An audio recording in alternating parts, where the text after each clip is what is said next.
very happy and healthy new year. Tonight, we're going to start off by approving the minutes.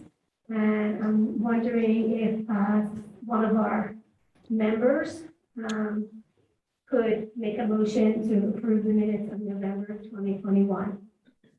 I motion to approve. And I'm sorry, can you speak a little louder? Yes, I motion to approve. Thank you. And second? I motion to approve the minutes. Thank you. The minutes have been approved. Okay. So we have a little agenda tonight, and we're going to start off with an update from the mayor around things environmental in Upper Darby Township. Mayor Keffer? Sure. Hi, everybody. A lot of things are going on, but one thing that I'm real excited about is this Monday at 7 o'clock in these chambers. It's going to be a live meeting. It'll be the first public in-person meeting of the Planning Commission, which is newly formed at the end of last year.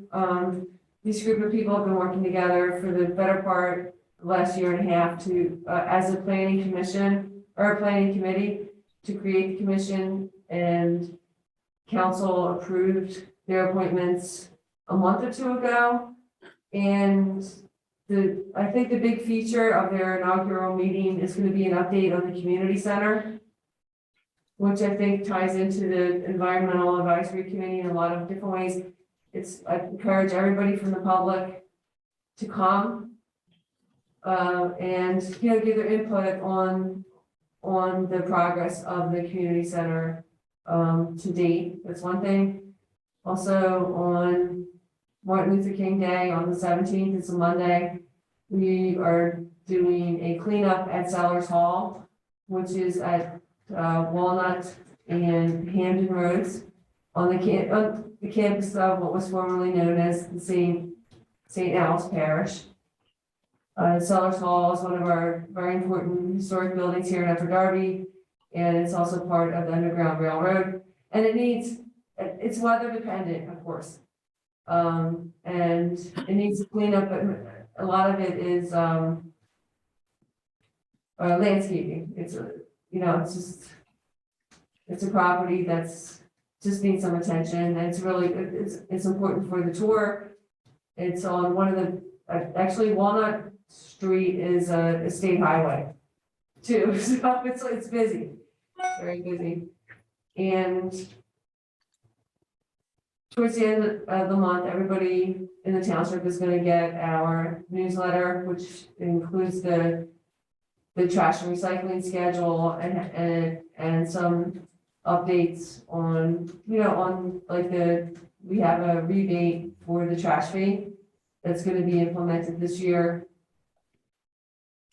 But also I was sort of scrambling, but I did pick out, I think it's Sunday, April 27th or 28th.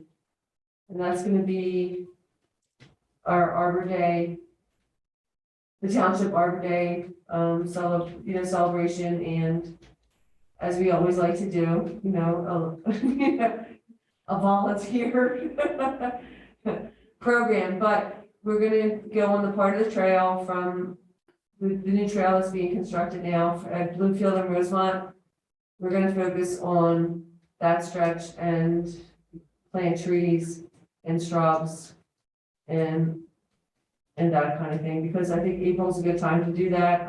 I'm searching frantically through my calendar to get the real date. Once I see it on the calendar, it's April 24th. So as you know, Earth Day is the 22nd, and I think the Arbor Day might be the 28th or 29th. But anyway, on the Sunday the 24th. The 30th, I think, but.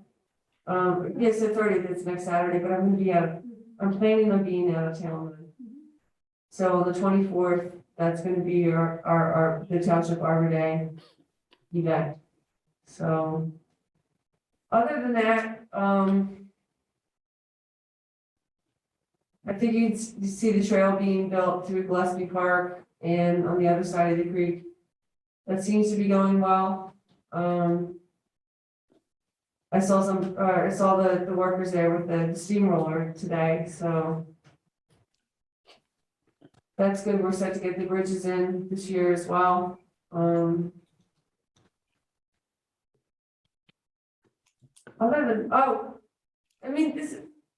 the stuff that we do is related to other things, not just environmental advisory committee. We did find out that the township was awarded a $250,000 grant to redo Observatory Park, which is it's on Westchester Pike and St. Lawrence Road. And we also got a grant to do a master study for Nailers Run Park. So these are really great things that will be helpful to the township. We want people's, opinions and input on what should happen. So there's going to be a lot more. I know we're in the throes of COVID now, but having the planning commission is a great help, I think, towards getting resident input into all sorts of different developments and land development plans. So I think that's it for now. That takes us into, April. So That sounds great. Maybe there'll be other cleanups with other groups or the council people or that sort of in different areas. We'll let people know about this as we go along. Does anybody have any questions about anything that the mayor has brought up? I was curious. It's a little hard to hear you guys. I'm not sure how well you can hear us, but you do sound like you're miles and miles away. I was just curious about the grants for Nailers Run. Did you say it was a master's program grant, Mayor Keffer? So it's called a master plan study grant. So what they do is look at all the Nailers Run Park, which is stretches above and below Garrett Road, and just come up. We have to figure out what the township owns, what the school district owns, what the archdiocese owns, what's there already, and I guess they come up. I mean, I've never seen a master plan, but I think they give you the layout of the land and then offer suggestions as to how it could be better utilized. Oh, okay, good. Thank you. Sure. Okay. Thank you, Mayor Keffer. Yes, thank you. Moving on, so at our last public meeting, the Environmental Advisory Committee reported out that we had met and had created some recommendations for the township around zero waste. I'm going to repeat again what that is. It doesn't mean that no trash gets collected and nobody has any trash, but it does mean that everyone makes an effort to reduce the amount of trash by getting things out of the waste stream and reusing them, recycling them, refusing things that you don't really need, like straws and plastic bags, and just trying to make sure that we're being good stewards of the resources of the land. And so we had made a number of recommendations to the mayor and to the council. And at our last meeting, our last subgroup meeting, we actually chose a few of those different ones that we really wanted to focus on this year. And I just wanted to report out quickly on the ones that we have really been talking about and some of the things that we're looking into at this point in time. So one of the things we would really like to talk more with the mayor about and the council is instituting an ordinance requiring a significant fee on single-use plastic bags. This is something that's happening in townships all around us, in the city. Philadelphia has banned plastic bags. We would not like to go that direction first. We would like to use the fee system. This is getting more and more play in lots of municipalities, and we think that it would be worth it to explore this possibility for our area. And so that's something we're collecting information on, and we're going to share as much information as we can with the mayor and with the council, so that that everyone is informed and can make good decisions about whether that's something that would be useful to put in play here in Upper Darby. The other one, we wanted to recommend to the township, and this is kind of a low-hanging fruit, is to adopt sustainable procurement policy. So there's lots of things that the township purchases in order to operate that maybe they can look at and see if they can buy the most sustainable products. For instance, recycled paper is one thing that could be done. But there are lots of other types of things that can be done in the procurement policies, and that's something that we'll talk more about with the mayor and with CAO Ron Gioni. The other thing that we're really interested in is reevaluating the current recycling practices. Two of our members, Stephen and Norm James, who isn't here tonight, and Peggy, three of our members, actually last month met with Representative Mike Zabel and talked to him about recycling. We know that there are a lot of issues with recycling in our country and in the world, actually. And what we wanted to do is put together a regional forum to bring together a variety of EACs in the area and elected representatives and people from communities and talk about recycling and see what the best practices are out there and how people are trying to really make it work, because a lot of things don't get recycled that we think should be recycled. A lot of things go in recycling that shouldn't go in recycling. There's a lack of markets for recycling. There are a lot of issues that a lot of people are trying to resolve around this. And we talked with Representative Zabel, and he said he would support us putting together a regional forum to bring a number of stakeholders together to talk about best practices and ways that we can collaborate on trying to figure out good practices for our communities. So we're moving ahead on thinking about that. We have some ideas of how to do that we'll also share with the mayor and CAO at a meeting on January 19th. And and while another thing on the recycling issue, when we were with Representative Zabel, we had brought up concern about the container bill. Not to put you on the spot, Stephen, but might you say what that is about and what happened with Representative Zabel? Sorry, I'll try. Thank you. There were a couple of different issues in reference to bottle bills. One is whether they're glass, whether they're aluminum, whatever the material is, might have an effect on whether something could get passed by the state legislature. Representative Zabel said that nothing was going to get done unless he could recruit some Republicans who felt like this was a good issue. When Democrats introduce this kind of thing, it's immediately shot down. So he was trying to gain some support. And I mentioned that there is a can manufacturing association that they make aluminum cans, and they need the recycled material to cut their costs. They said that 40% of all of the recycled aluminum in the country comes from 10 states.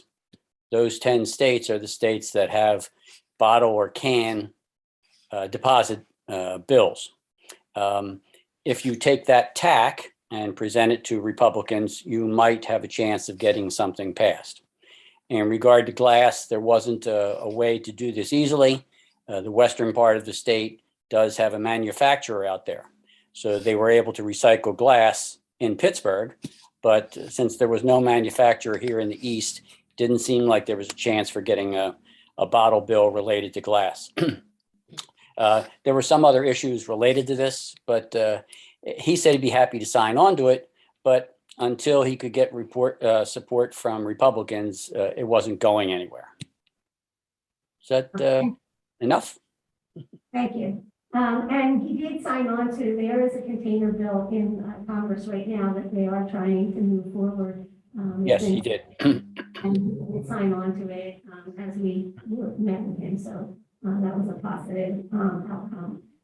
Yeah, and he did say that if you can get manufacturers or the business community interested in deposit bottles, et cetera, then you can gain the support of some Republicans. And that was the way he thought was the way to go. Okay, thank you. The other things that we wanted to sort of highlight for this year is encouraging reuse and repair by creating a reuse repair directory to give to the township residents. And our committee will begin to work on that and to share that information so that eventually it could go on the website, the township, and also be shared in folders for new residents who come into the township.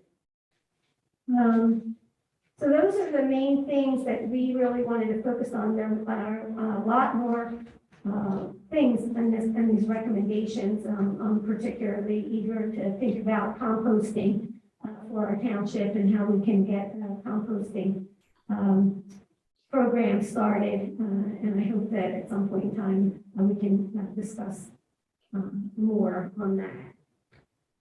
So those are the priorities, and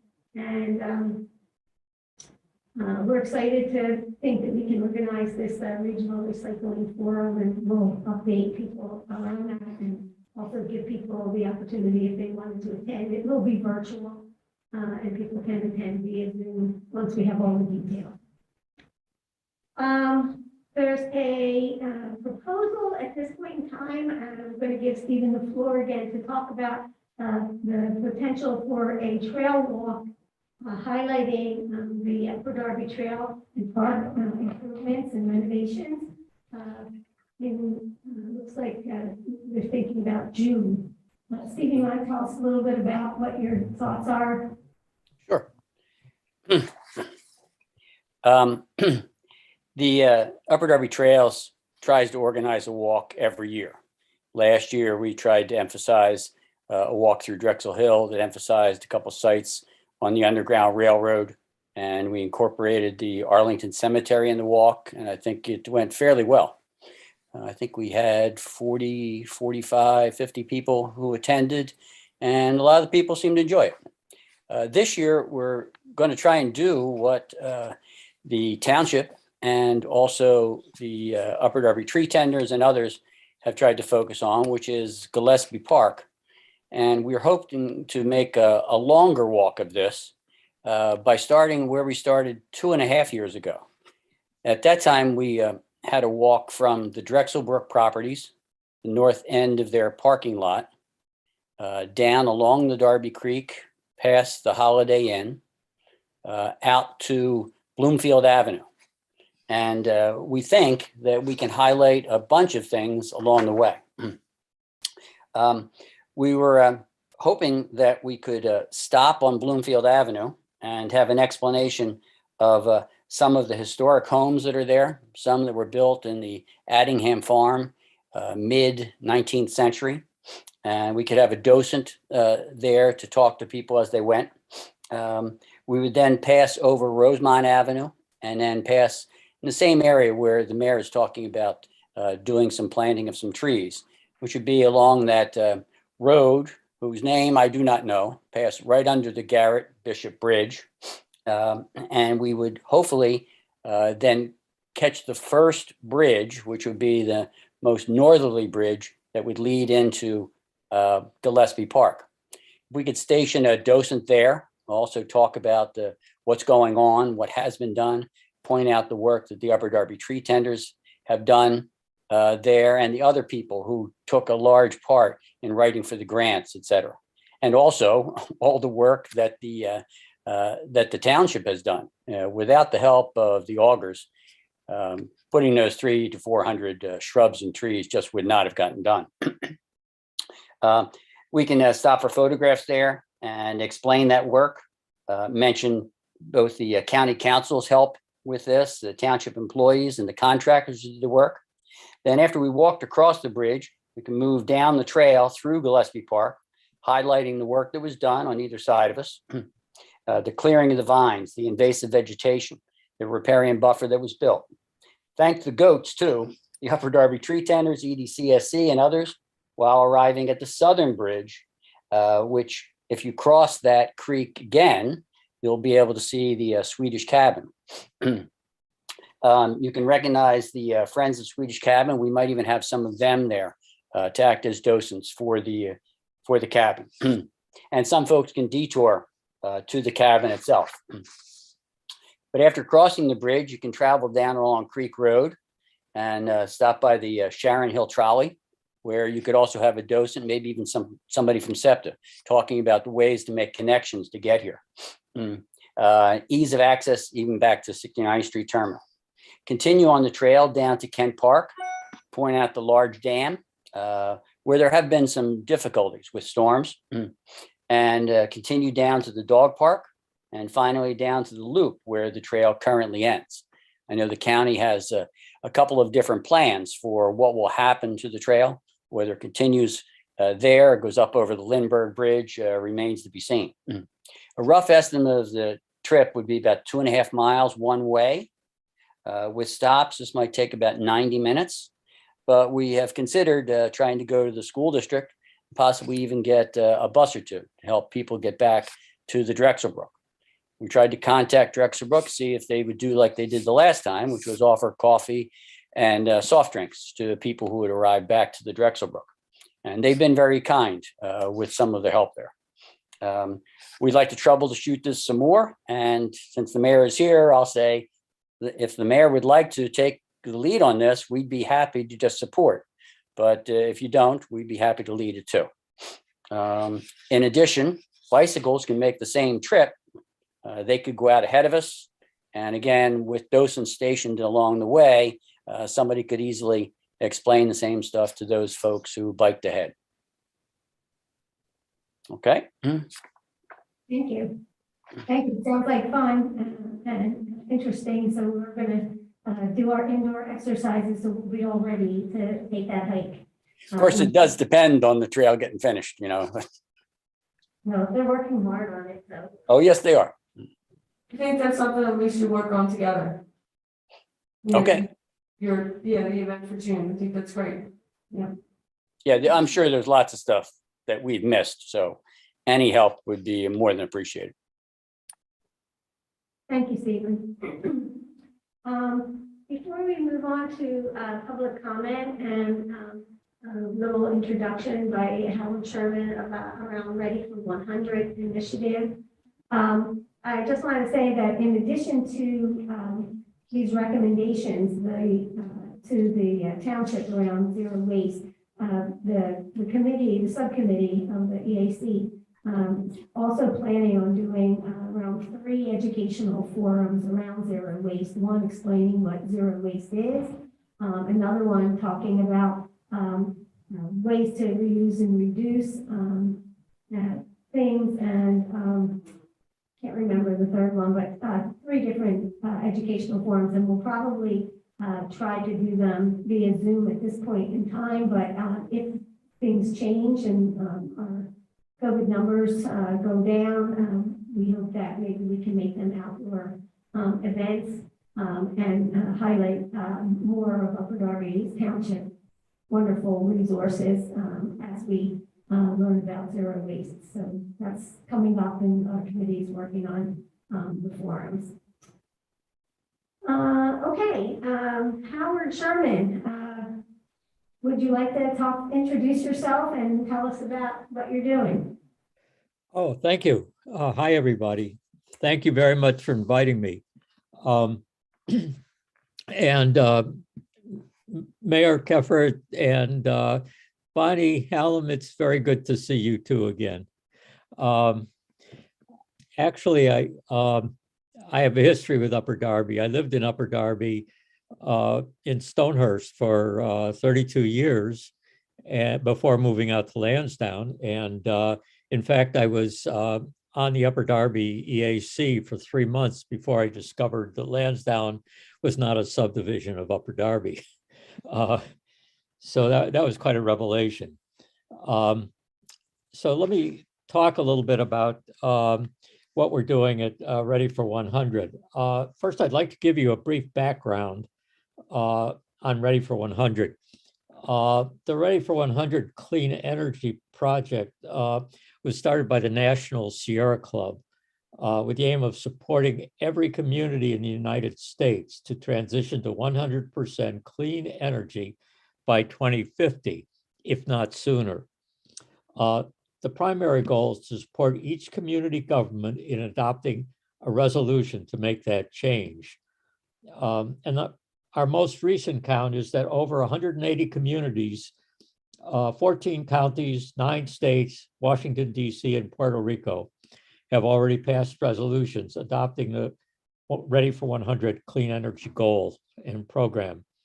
And we have local Ready for 100 teams organized by the Sierra Club, and the Delaware County Ready for 100 team is one of those. So far, what we've been doing locally is that we have given a lot of information. We've made presentations to EACs and local governments. And our progress so far is that there's 6 municipalities or townships in the county that have passed Ready for 100 resolutions. And they're Lansdowne, Haverford Township, Swarthmore, Radnor Township, Nether Providence, and Newtown Square. There's a lot of information available, and I'd like to invite you to access the Southeastern Pennsylvania group of the Sierra Club website. And I can put that in the chat, or I can send it to Rose later. There's a Ready for 100 tab at the top of the website homepage. And if you click on that, you get a drop-down menu, and you can click on the Ready for 100 Information Center, which gives you a lot of good information on the details of Ready for 100. Bonnie's asked me to address 2 questions. First, what would we at Ready for 100 like to see the municipalities and townships do in 2022? And the second question is, what's the current situation in our Delaware County Ready for 100, and what are our plans for 2022?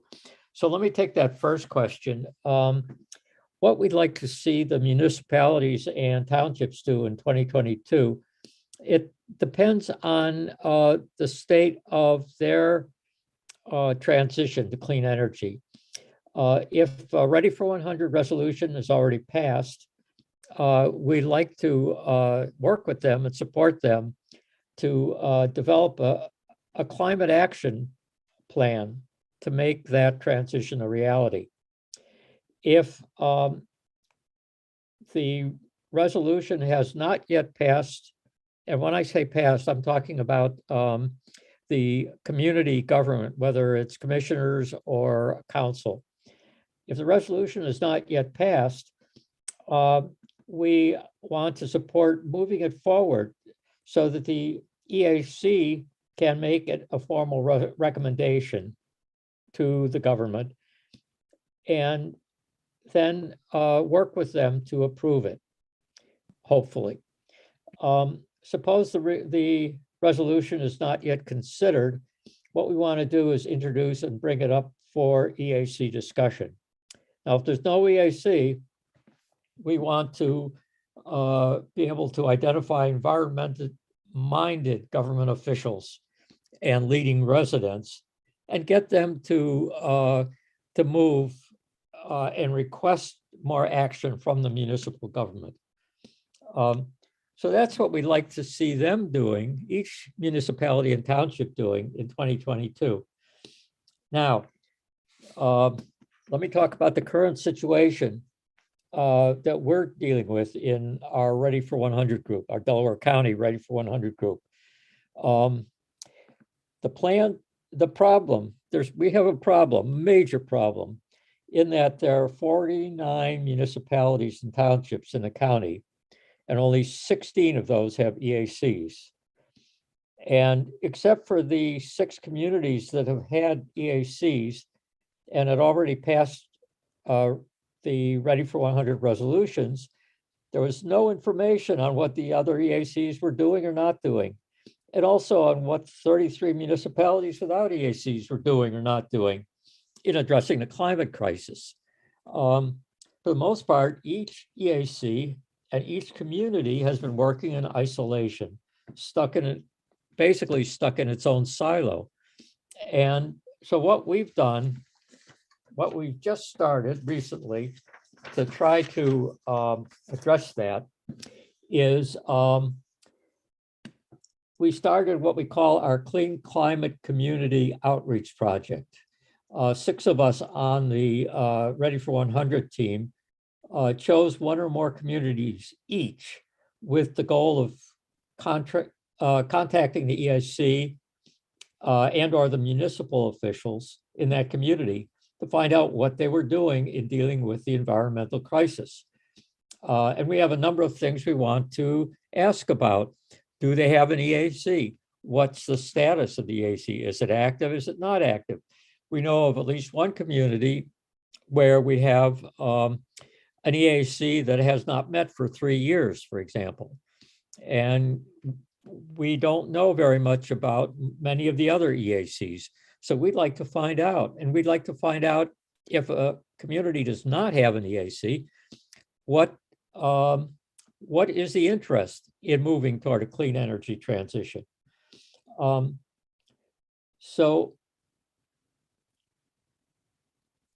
have a brief survey asking about have they, in addition to whether they have an EAC, do they have electric vehicles? Are they considering buying electric vehicles? Do they have a composting program, a recycling program? Have they done an energy audit? There's so many initiatives, and we want to find out what each community is doing. The other thing is, wouldn't it be wonderful if we could all kind of share our resources among the various communities, whether the communities have EACs or not, and we keep each other informed as this transition goes forward. That's why I contacted Bonnie to find out about the situation in Upper Darby. And she sent me this wonderful list of recommendations that the EAC has forwarded on their zero waste policy. I am really impressed.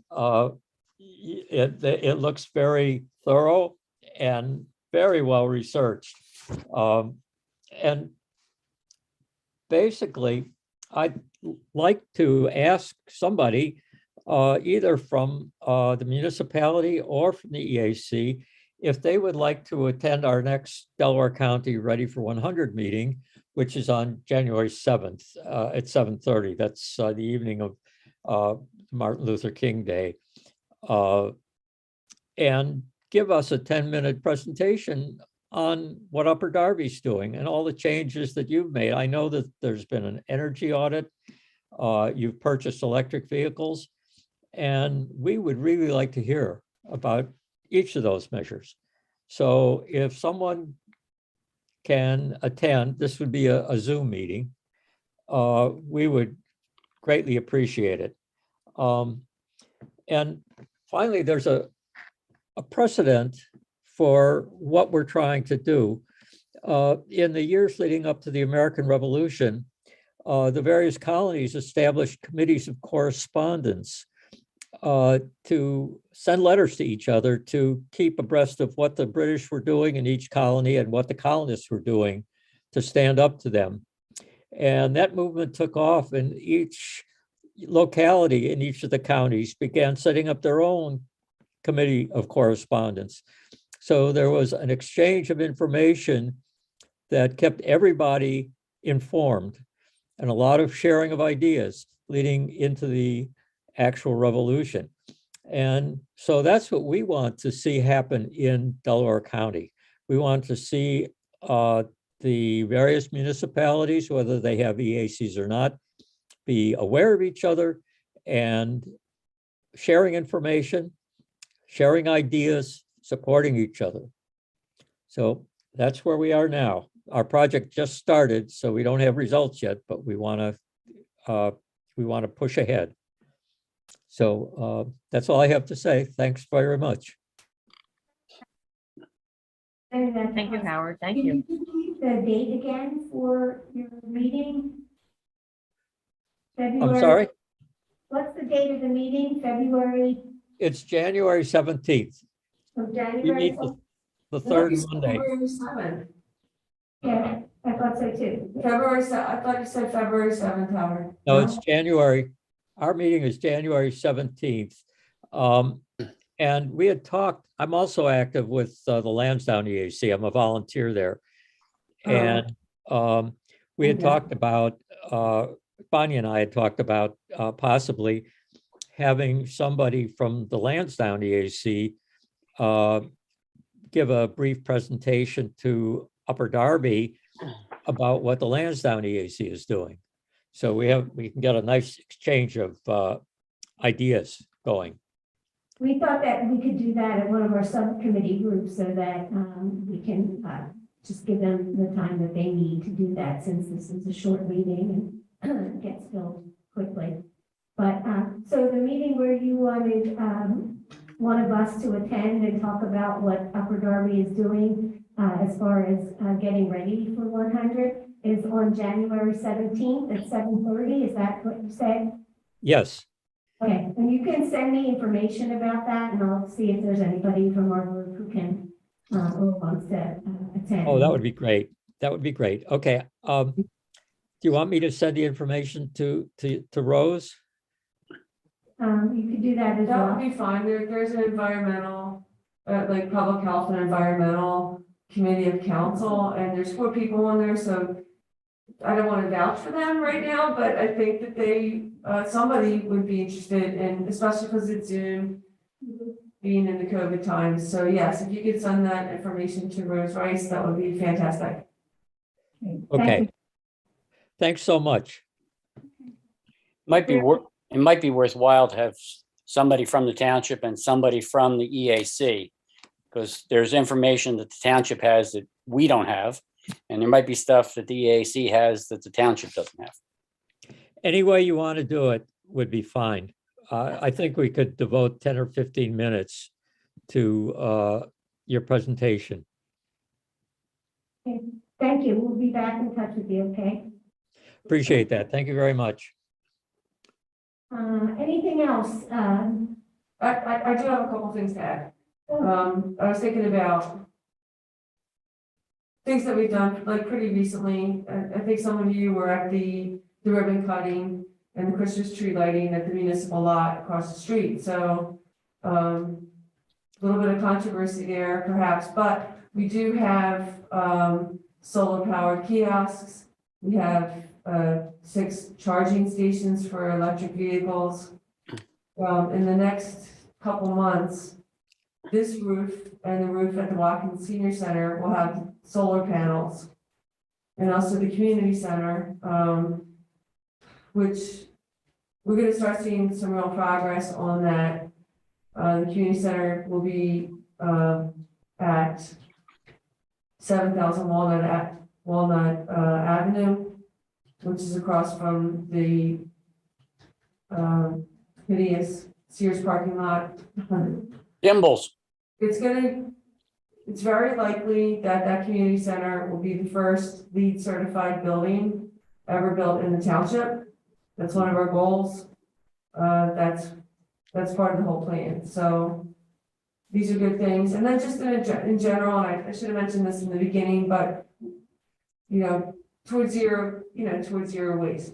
We are having the Christmas tree collections are happening all next week, and the week after, Christmas trees go out with your regular recycling. They'll be collected by our Public Works Department, and pretty sure they're brought to the Ocean Park and they're ground up for mulch.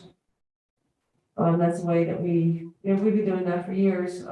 Yard waste collection, last year we opened it up instead of being like only twice a year. It was weekly from April to November. That program will continue this year. We had a good response considering it was our first year doing it. Of course, we saw hiccups as there are always in transition, and we're hoping for more participation consistently throughout the township this year. So, Okay. those are things. I think that's it. Right?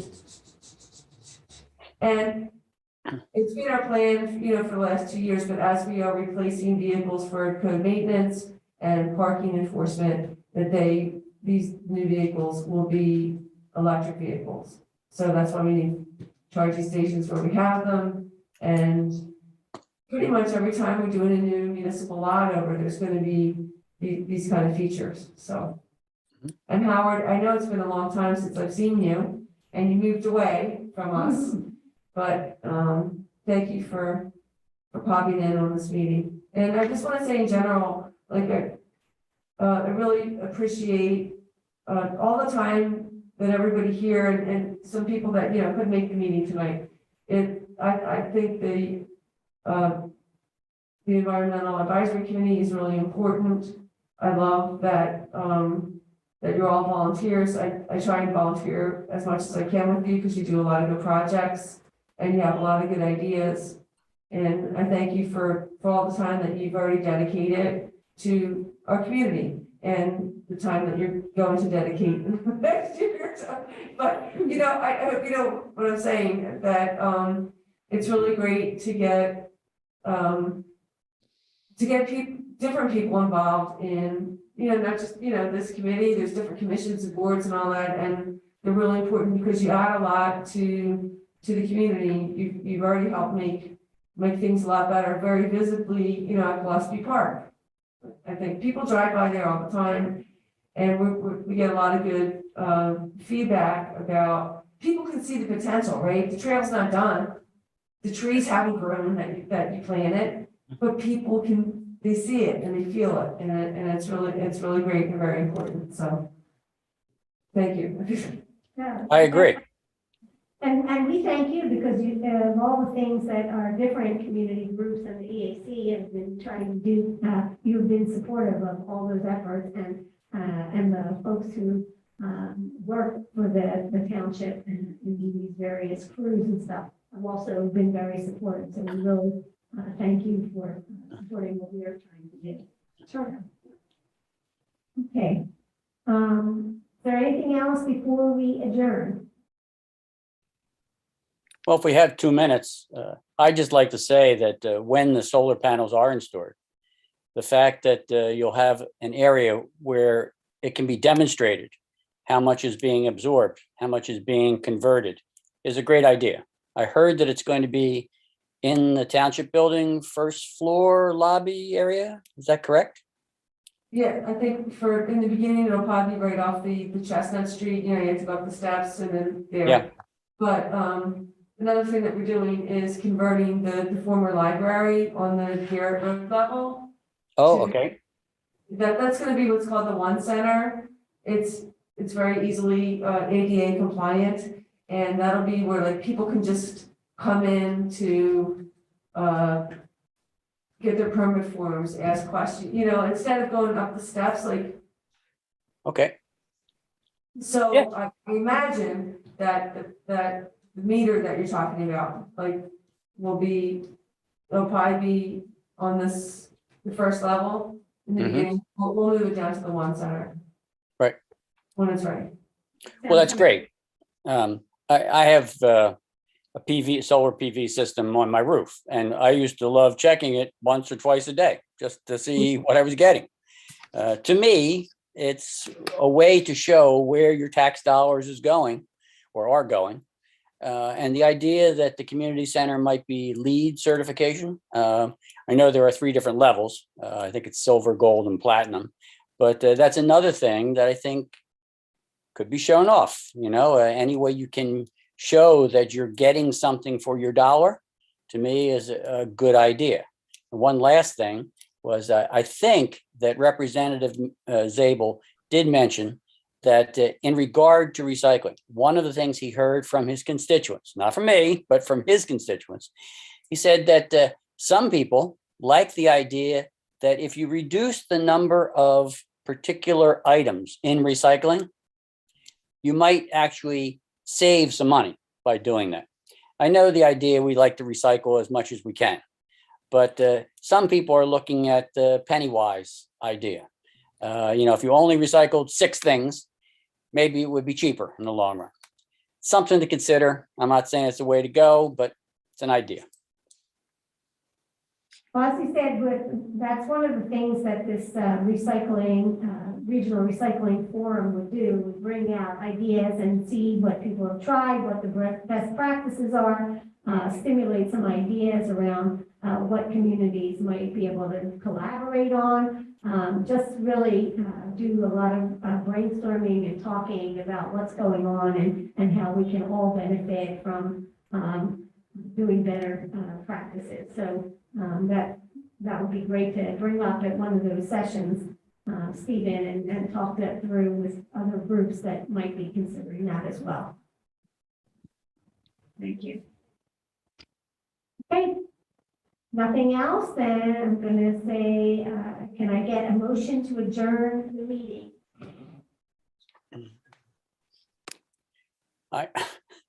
Kristen made a motion to adjourn the meeting. Can I get? I second. Is that Stephen? I second, yes. Okay, thank you. This meeting is adjourned. Thanks for coming. Good night. Thank you, everyone. Have a good night. Good night.